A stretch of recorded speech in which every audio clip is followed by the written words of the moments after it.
The first warning sign that the mission had gone to hell was the fact that Lieutenant Dax Mercer was still alive. His dropship was currently spread across 3 miles of smoldering alien jungle.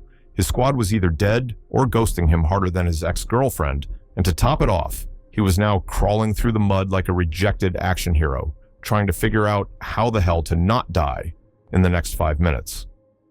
The jungle was hostile, not in a "this is a dangerous war zone" kind of way, but in a "every tree looks like it wants to eat you" kind of way. Half the plants had teeth, the other half just oozed something that smelled suspiciously like industrial bleach.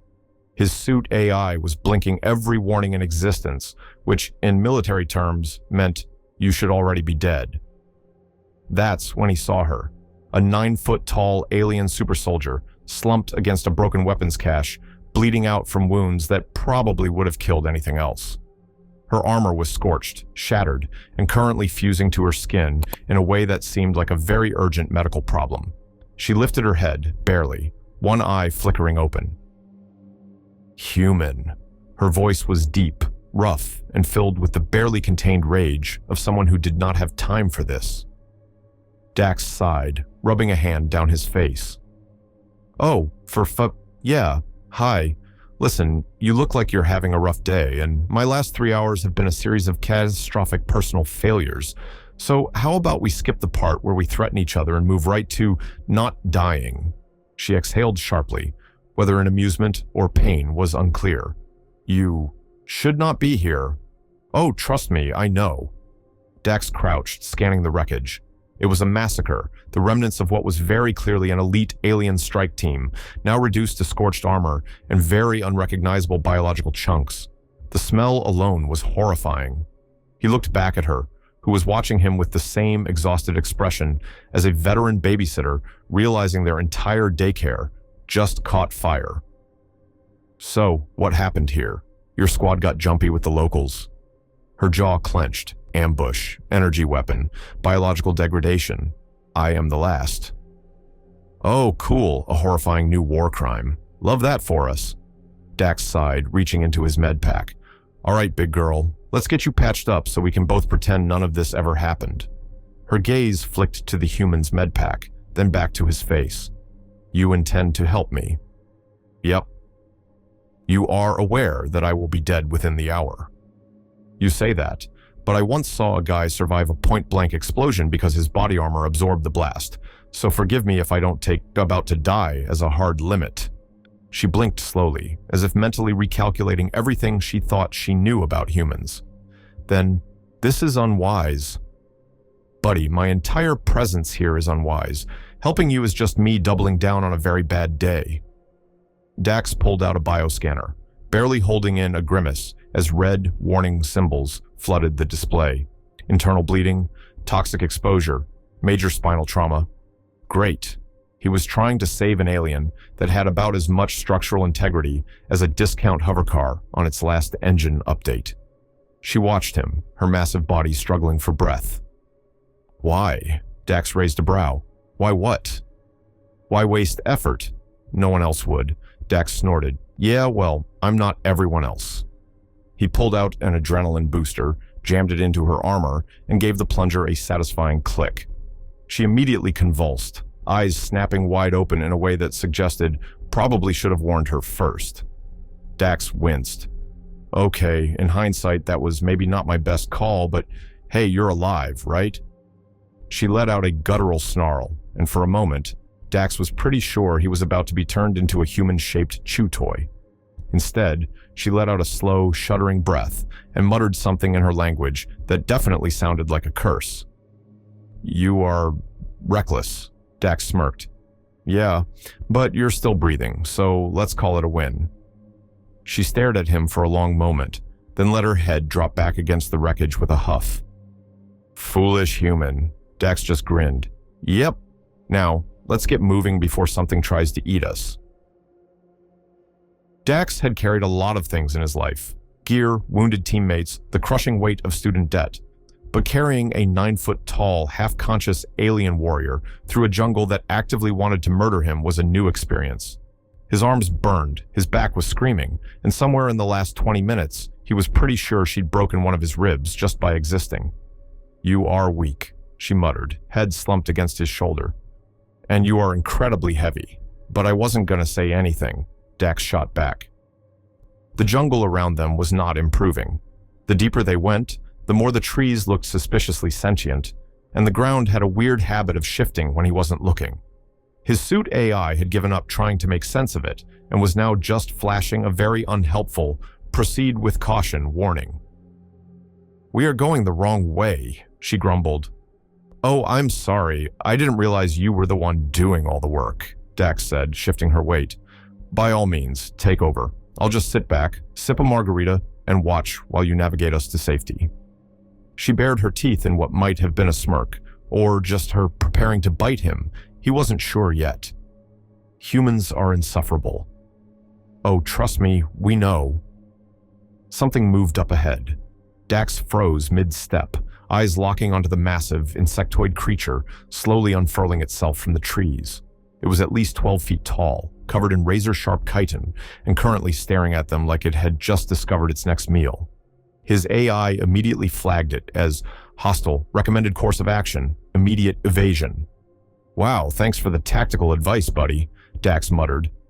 The alien on his shoulder shifted slightly, voice suddenly calm. Set me down. Yeah, see, I'd love to, but your whole barely functioning spinal column situation makes that a bad idea. Set Mr. Down. Dax sighed, lowering her onto a tree stump as carefully as possible.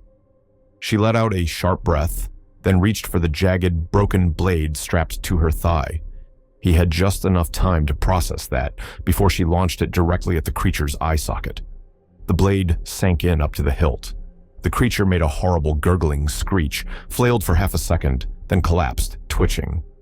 Dax stared. Huh. He turned to her. You sure you need me to carry you? She grimaced, shifting uncomfortably. Unfortunately. Well, that's embarrassing for both of us. He hoisted her back up, careful not to jostle her injured side too much. All right, let's keep moving before his friends show up. She was silent for a moment. Then, softer than before, thank you. Dax smirked.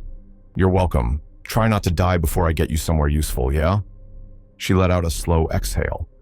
I make no promises. Dax didn't trust fancy alien tech. Every time humans encountered some mystical, forbidden relic of the past, somebody ended up dead, missing, or glowing in the dark. But since his current options were 1, step into the sketchy alien biotech lab, or 2, let the jungle digest him and his oversized patient, he decided to roll the dice. The doors hissed open on their own, which was already a bad sign. Places like this were supposed to be long abandoned, not actively inviting him inside like a predatory timeshare salesman. The inside was a mess of vines and decayed machinery, the walls pulsing with faint blue bioluminescence, like the building itself was still alive. Dax adjusted his grip on his alien companion. All right, big girl, we're here. You got a user manual for this place, or am I just pressing buttons until something explodes? She let out a ragged breath, barely lifting her head. Central chamber, automated systems, should still function. Right, because trusting ancient alien autosurgeons has never gone wrong before. Dax carried her through the ruins, stepping over half-dissolved skeletons that suggested previous patients were not given glowing Yelp reviews. The central chamber hummed with power, a glass tank in the center slowly illuminating as they approached. His AI scanned the text on the walls, helpfully translating it into the worst possible phrase. Warning, unstable bioreconstruction, irreversible effects. Dax groaned. Oh good, irreversible. Love that. Totally reassuring. He lowered her onto what looked like a medical platform, ignoring the fact that it had restraints because he was not dealing with that right now. The machine immediately came to life, scanning her with a bright beam of light before locking onto Dax as well. A mechanical voice crackled to life. Compatible secondary template detected. Merging protocols engaged. Dax blinked. Hold on. Merging? He turned just in time to see a needle the size of his arm launch straight at his neck. White-hot pain exploded through his body. His nerves lit up like a Christmas tree on fire as something ancient and definitely not approved by any medical board in existence rewrote his DNA on the spot. He heard his own voice screaming, felt his body locking up, bones shifting, muscles tightening like he was being rewired from the inside out. The alien warrior wasn't doing much better, her body convulsing in the chamber, her wounds knitting together far too fast, her skin gaining an eerie, almost metallic sheen. Dax's vision swam. His heartbeat slammed through his ears. When the pain finally subsided, he collapsed to the ground, gasping. The machine went silent. The chamber doors hissed open, and standing there, looking very much alive and extremely different, was her. Her once dark eyes now glowed with an unnatural golden light. Her muscles had restructured, sleeker, stronger, sharper. Her posture was too steady, too precise. And worst of all, Dax felt exactly the same. His arms felt too light, too fast, like he could punch through solid steel if he tried. His vision was sharper, his mind buzzing with instincts that weren't his. The realization hit him like a freight train. Oh, shit. She stared at him, flexing a hand like she wasn't sure it was hers. You fool, she muttered. You let it use you as a template. Dax ran a shaky hand down his face. Yeah, I did. That's going to be a problem, isn't it? She grinned, her sharp teeth catching the dim light. For the rest of the galaxy? Absolutely. If you enjoyed drifting through this tale, join us for more. A simple subscription will ensure there's always a story waiting for you at bedtime.